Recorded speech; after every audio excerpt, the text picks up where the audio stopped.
Pemirsa, perdagangan saham di Bursa Efek Indonesia baru saja berakhir. Kita akan membahasnya bersama analis Infovesta Utama.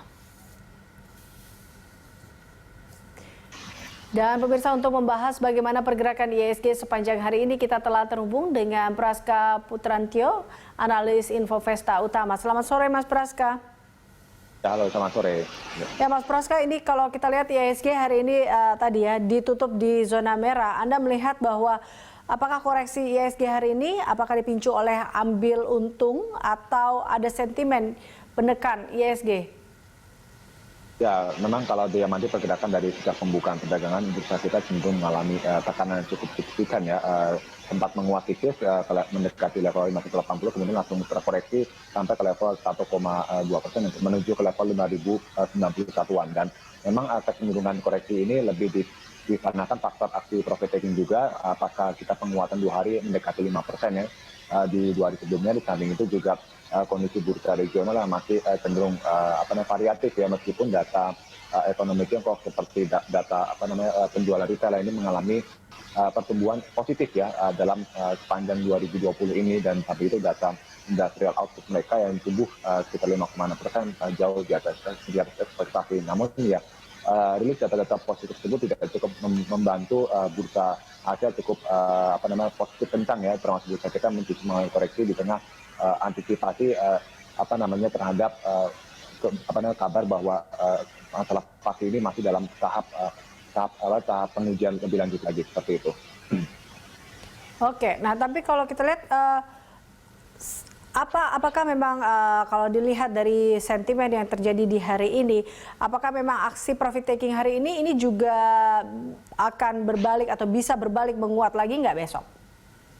Ya, untuk pergerakan besok kita perkirakan bursa berpotensi mengalami technical rebound ya, karena kita di sini tampaknya lebih menunggu pada kebijakan meeting FOMC ya pada sekitar hari Kamis besok mengenai kebijakan suku bunga The Fed. Di samping itu juga neraca perdagangan kita, meskipun kita mengalami surplus yang luar biasa 2,3 miliar dolar dari ekspektasi, namun hal tersebut terlihat bahwa justru kita mengalami penerusan impor cukup dalam, artinya memang karena berkurangnya aktivitas ekonomi dalam negeri tersebut yang membuat permintaan impor mengalami penurunan cukup signifikan. Ya, berarti memang sekarang pasar lebih menunggu terkait dengan rapat FOMC atau rapat dari keputusan The Fed. Sebagaimana sih sebenarnya ekspektasi pasar sendiri dengan keputusan itu? Seperti apa pengaruhnya tentunya nanti terhadap dengan IHSG dan juga kebijakan-kebijakan moneter nasional kita?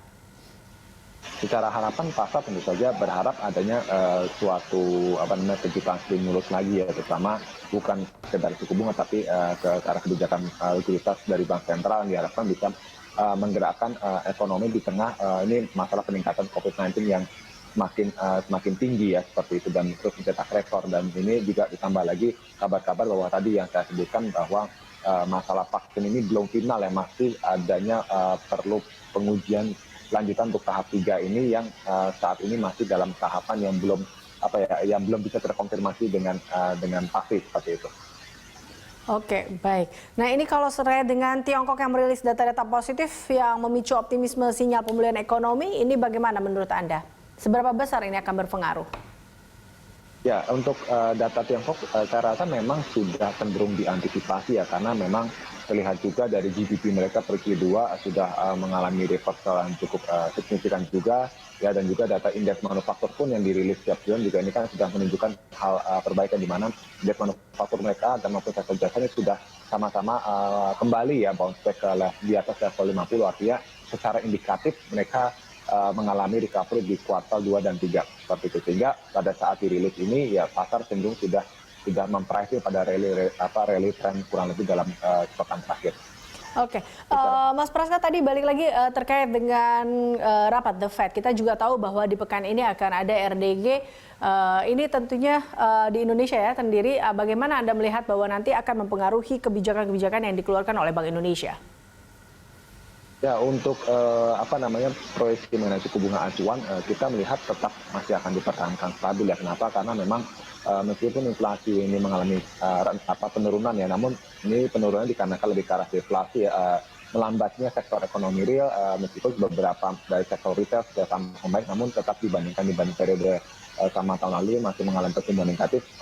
Dan juga di samping itu juga kurs kita masih dalam posisi masih cenderung melemah ya di kisaran 14.800-an. Artinya ini yang kita perkirakan BI masih mempertahankan di sekitar 4%. Oke, jika BI mempertahankan suku bunga acuannya, ini dampaknya akan seperti apa, Mas Praska? Secara dampak, saya rasa sebenarnya tidak terlalu signifikan ya ke sektor keuangan maupun secara keseluruhan. Kenapa? Karena memang investor cenderung mengekspektasikan adanya data-data yang lebih baik ya dari sisi kondisi makro kita, terutama dari sisi pertumbuhan ekonomi di Q3 yang dikhawatirkan masih mengalami pertumbuhan negatif, artinya berkonfirmasi mengalami resesi untuk Indonesia sendiri seperti itu.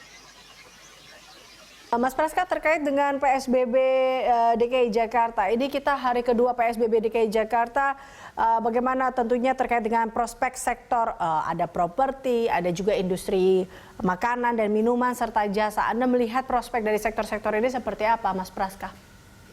Ya, secara prospek sebenarnya terkait dengan pelaksanaan PSBB tahap 2 ya, yang lanjutan ini bukannya new normal, tapi saya lihat di sini sebenarnya meskipun dilakukan secara konsep seperti total, namun secara prakteknya ini tetap bisa memungkinkan sektor industri itu berjalan, hanya saja lebih pembatasan pada jumlah orang-orang berkumpul dan mungkin diwajibkan mengikuti protokol kesehatan termasuk masker dan sebagainya seperti itu. Tapi tetap saya melihat adanya potensi bahwa bisnis ini tetap berjalan. Karena apa? Karena tetap dibukanya mall, ya kan, juga ada tempat makan dan sebagainya, hanya saja tidak bisa dilakukan di tempat seperti itu. Jadi untuk barang konsumsi dan juga retail saya rasa tetap masih bisa bergerak. Oke, dalam kondisi seperti ini saran Anda bagi investor pekan ini seperti apa? Hold kah, aggressive buy atau sell on street?